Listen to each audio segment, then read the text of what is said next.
Hello and welcome back to Practical Knife Reviews. Today we're going to be taking a look at the Cold Steel Canadian Belt Knife.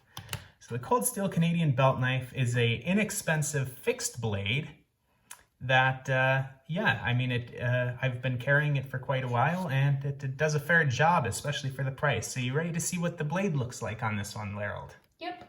Okay, here we go.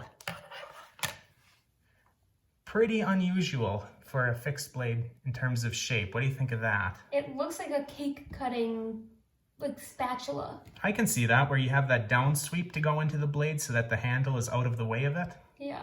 Yeah, so the reason that this is called a Canadian belt knife, oops, as I fall over, is back a few decades ago in Canada, there was a hunter that was trying to commission a knife to his specifications. He drew a design, he went to a few different knife manufacturers and said, can you make me this design? And eventually he found one manufacturer in Canada, I believe it was Grohmann, who made the Canadian belt knife to him, the original Canadian belt knife. There's been a few other manufacturers over the years that have made these, but Cold Steel makes probably the most popular one, and that would be primarily because of the cost. So how much do you think that this knife costs, Lara, including the sheath and this fixed blade knife? I would say 15. You're pretty close. It's about 13, 14, depending on where you get it. I looked at SMKW. Currently they're out of stock, but they had it listed for $13.99, which is a really, really good price for a fixed blade knife. Cold Steel, whoops, turned on the backlight. Don't want that. Cold Steel does have some very good value knives, as well as some more expensive but super high quality knives. But today we're looking at one of these more value knives. So, what do you think overall of the design, Lara, before we get a little bit deeper into it? It's interesting. It's weird that the blade looks like a normal, blade shape almost, but then it's raised and then it's dipped down. So it looks like a cake cutting pocket knife. So what you're saying is that the angle of the blade coming out of the handle is really unusual. It goes down now, and then it's weird that it's almost like an M. Yeah, so personally I really like this design. You've got a leaf-shaped blade here, like an elongated leaf, and as Lara correctly points out, you do have an unusual angle, but what that means is that when you're really bearing down hard, what happens is the flat of the angle of the blade is perpendicular with what you're cutting. So if you're really pushing down, you're getting the meat of the blade onto it, as opposed to if the blade came straight out, you'd be catching it farther up the blade here, which you've probably noticed when you've used other fixed blade knives. This knife is also made primarily for, at least originally, was for skinning.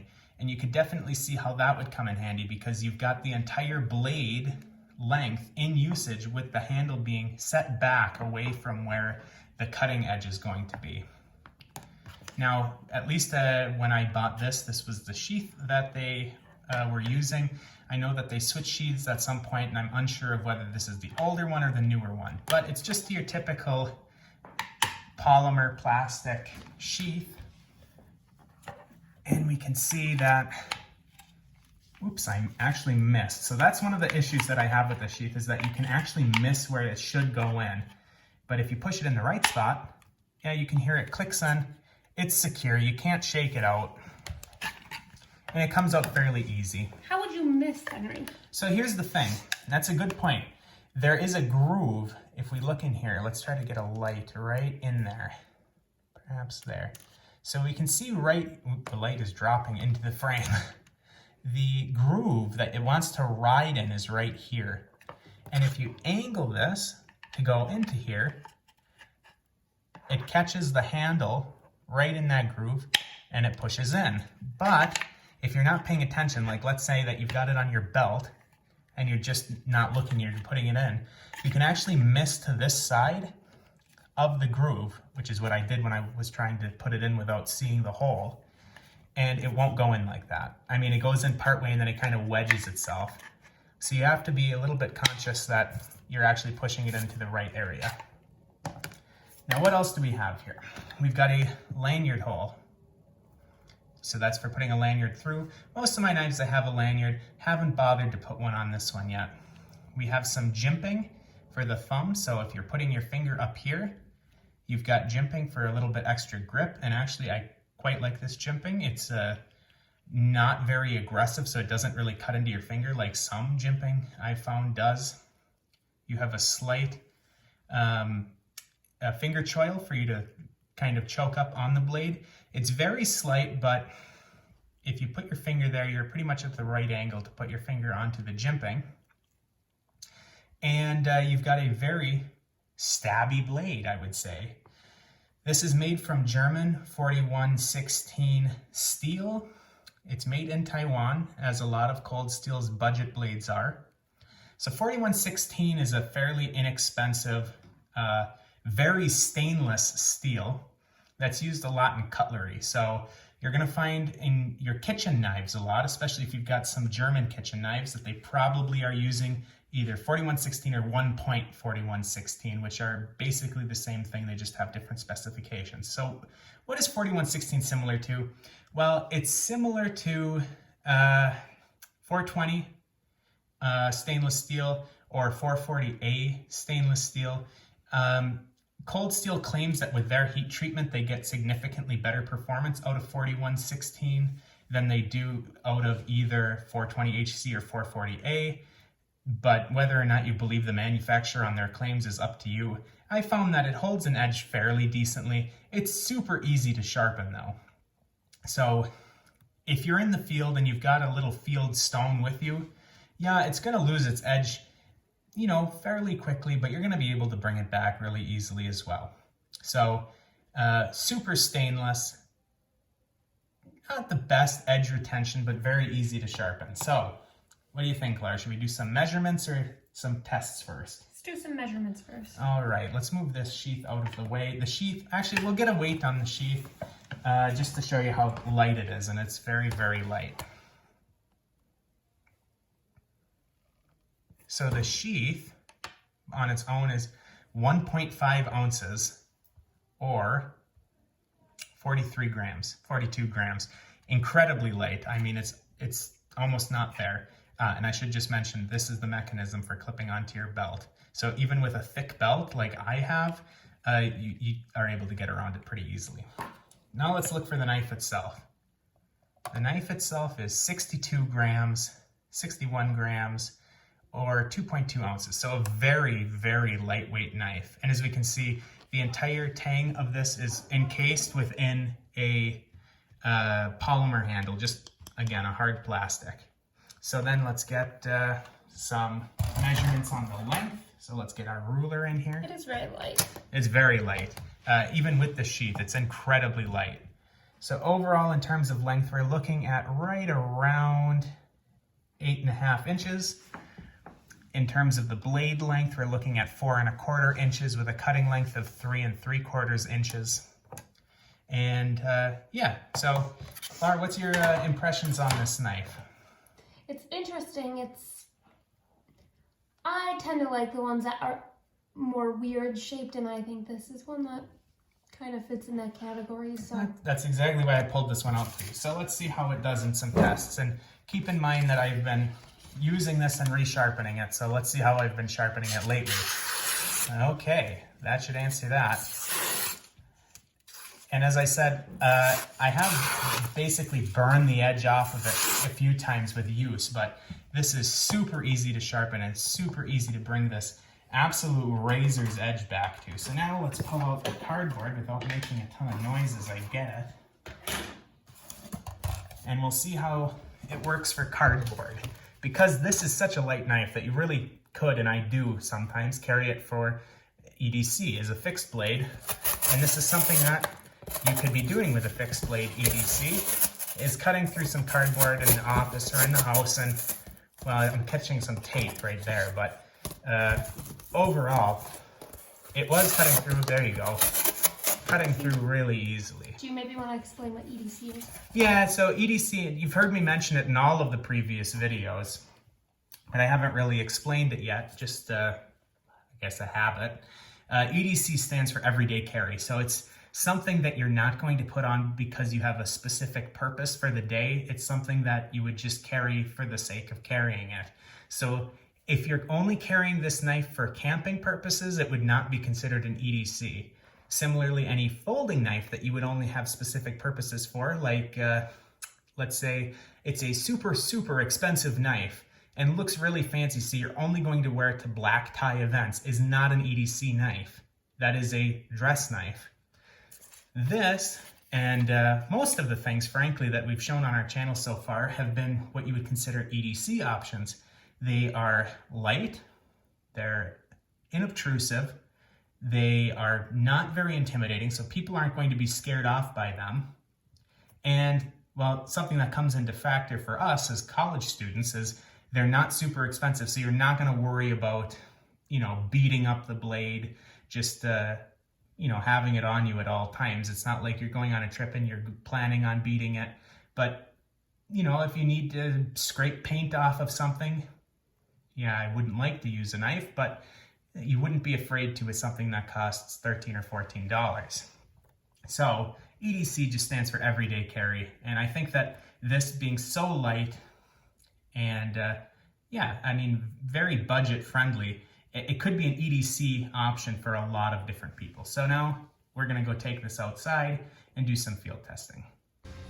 So we're back looking at the Cold Steel Canadian belt knife, just a very inexpensive fixed blade knife. You can get it for about $14 at smkw.com when it's in stock. Right now it's out of stock, but I'm sure that they'll be getting some more in soon. So this is going to be a knife that's intended for relatively light use. As I said, with that 4116 steel, and just I didn't mention it earlier, but 4116, you'll probably be familiar with it as the same type of steel that Victorinox uses on Swiss Army knives. So not the best edge retention, but really easy to sharpen. So this is going to be more of a light use knife. So I wouldn't recommend batoning anything overly large with it. As you can see, the tang of it is going to be quite skinny on the inside of here. So you're not going to want to be beating through any full logs, but if you are in the woods with this as your fixed blade belt knife, you are going to want to be sure that you are able to do some light batoning. So we've got some pine and we've got some red oak.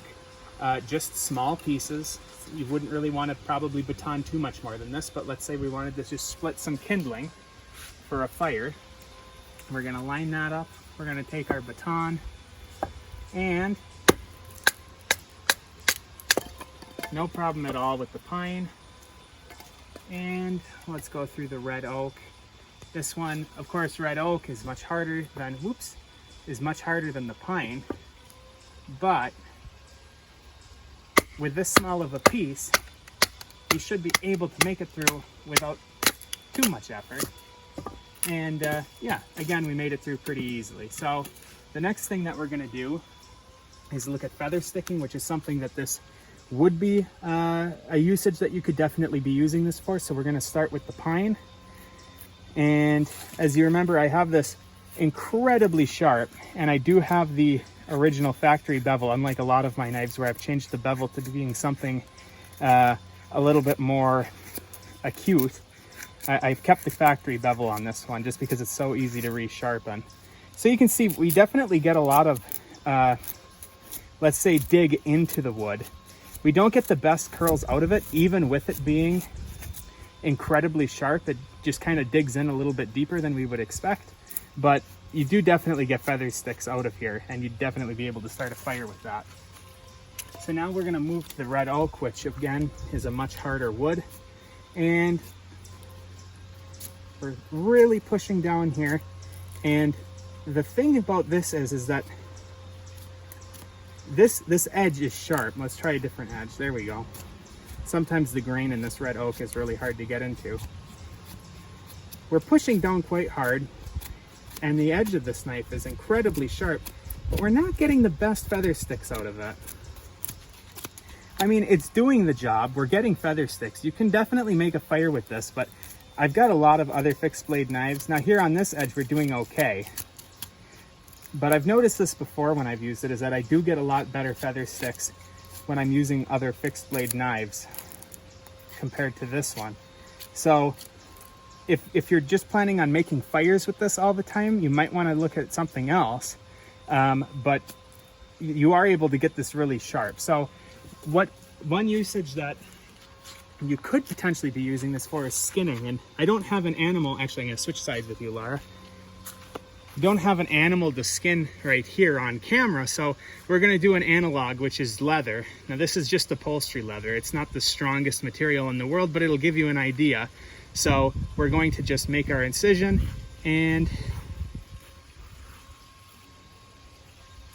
very, very easy. We can see that, as I've said, this edge is razor sharp right now. And with this really nice belly and the fact that the blade is offset from the handle, it's dropped lower, it is really nice for skinning. You're just basically able to push into it, and then your handle is completely out of the way of your skinning, and you're able to just pull right through it. And with that razor sharp edge in the belly, it's just like butter, goes right through it. So for skinning, this could be a really good option for you. The steel is not going to hold a great edge, so you wouldn't want to be skinning multiple deer, for example, without resharpening this. But it is incredibly easy to resharpen. And yeah, I mean, it's a good skinner, and it'll hold the edge long enough for you to be able to do most small game skinning, maybe a deer, without having to resharpen. So, Laura, overall, what do you think of the Canadian belt knife from Cold Steel? I think it's a nice knife. I just couldn't see myself carrying or using it, mainly because I like something more convenient that I can just stick in my pocket and forget about until I need it.